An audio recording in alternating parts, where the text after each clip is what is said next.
আমাকে নিজে থেকে ফ্রির কথা বলতেও হয়নি, আমাকে একটা হেলমেট, একটা খুব সুন্দর আইএসআই মার্ক হেলমেটই দিয়েছে, তার সাথে 5 লিটার পেট্রোল আমাকে সেই দিন, যেদিন গাড়ি কিনি সেই রাতে 11টার সময়, সেটা দাদা যেতে পারিনি কিন্তু আমাকে সেটা পে করে দিয়েছেন।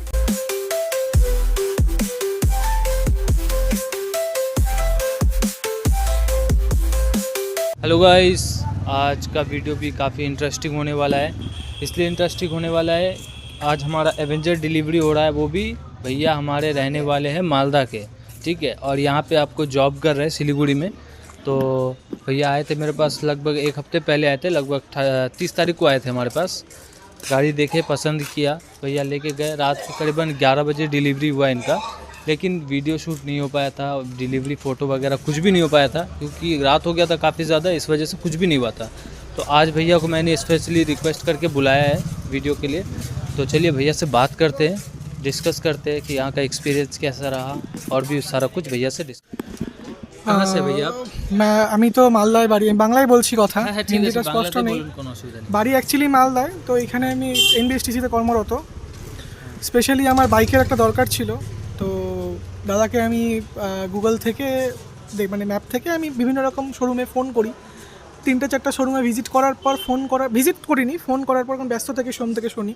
তো ফোন করার পর অ্যাজ সাচ কোনো সেরকম রেসপন্স পাইনি। হ্যাঁ, দোকানে আসুন কথা হবে, দোকানে আসুন কথা হবে, একটাই কথা, যার জন্য স্পেশালি আমার এখানে আসা। আমি কিন্তু এর আগেও 4-5টা জায়গায়, শিলিগুড়িতে কিন্তু সেকেন্ড হ্যান্ড বাইকের অভাব নেই, সেকেন্ড হ্যান্ড বাইকের শোরুমেরও অভাব নেই, প্রায় 100-র ওপরে আছে। আমি তো দাদাকেও বলেছি। ফার্স্ট অফ অল ফোনটা ধরার পরেই দাদার সাথে যে কথাটা হয়েছে আমার, যে আমি বাইকের 2-3টে বাইকের বিষয়ে ডিটেলস জানতে চাই। তো দাদা আমাকে নির্দ্বিধায় টাইম নিয়ে আমি যা যা কোয়ারি করেছি সেটাকে 15 মিনিট কথা বলেছে। সবথেকে বেশি আমাকে এটাই হিট করে, আর কিছু না।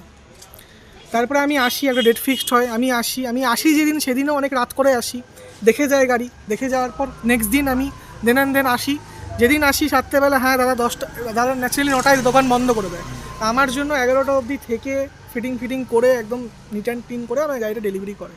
তো সেই রাত্রেই আমার ওভারঅল এক্সপিরিয়েন্স হয়ে যায় বাইকটা, কারণ বাইকটা যে আমি পেয়েছি আমার ভয় ছিল সেকেন্ড হ্যান্ড বাইক নিব, যদি আমি ঠিক করতেই থাকি তাহলে আমার আলটিমেট তো কোনো লাভ হলো না, এই ভয়ে আমি পিছিয়ে যাচ্ছিলাম। দেখলাম না, খুব ভালো ডিলে পেয়েছি, খুব ভালো দামে পেয়েছি, ডিসকাউন্ট বলতে গেলে খুব ভালো করেছে। আর বিশেষত মানে ব্যবহার, আফটার অল সব কিছুর বাইরেও একটা বিয়ন্ড গিয়ে ব্যবহার, যার জন্য আমি অত দাম দরও করিনি। তো দাদা এটাও অ্যাসিওর করেছে যে ছোটোখাটো যদি মানে মাইনর প্রবলেম হয় বা মেজরও প্রবলেম হয়, তার জন্য দাদা অ্যাসিস্ট্যান্ট দেবে আমাকে। না হলেও মানে যদি মানে ইসে না হয়, ঠিক করে দিতে না পারে, গাইডেন্স দিবে, ভালো জায়গা বলে দিবে। আর তাছাড়াও মাইনর যেগুলো আছে সেগুলো মানে সেগুলো নিয়ে আসলে আমাকে দাদা অ্যাসিওরেন্স এতটুকু করেছে, যাদের যতটুকু কথা শুনে মনে হয় এটা ফুলফিল হবে। তো সেদিন আমি গাড়িটা নিয়ে রাত্রেবেলা ওভারঅল 150 কিলোমিটার ট্রাভেল করি। তো গাড়িটাও খুব ভালো পারফরমেন্স দিয়েছে, কোনো রকম ডিস্টার্বেন্স পাইনি। আমি 30 তারিখ